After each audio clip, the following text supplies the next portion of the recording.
कम 10-10 के बराबर है, 100-100 के बराबर है कि नहीं? तो मुंह मत रखो, कोई आरटीपीसीआर करके चला जाएगा। सबसे पहले नमस्कार, सादर प्रणाम। मंच पे जितने महानुभाव आसीन हैं, सब हैं जिनसे हमने कुछ ना कुछ सीखा है और इन्होंने अपने क्षेत्र में इतना कंट्रीब्यूट किया है कि हम सब आने वाली पीढ़ियां, आने वाले सीखते रहे। मैं आप सबको प्रणाम करता हूँ। और चूंकि ये फिल्म फेस्टिवल है, इसलिए उसी अंदाज से बात करूंगा, कोई गंभीर बात नहीं करूंगा।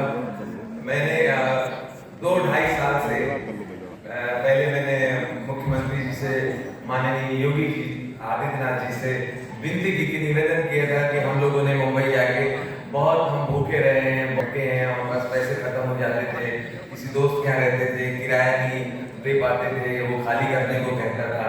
सारी तकलीफें हमने उठाई है।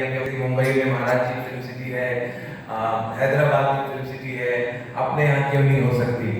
तो मैं इस मंच के माध्यम से अपने यशस्वी मुख्यमंत्री योगी आदित्यनाथ जी को धन्यवाद दूंगा, उनका अभिनंदन करूंगा कि उन्होंने मेरी मांग को माना और उन्होंने हमारी मदद की। जैसा कि हमारे मित्र सांसद रवि किशन जी ने बताया कि नोएडा में बहुत विशाल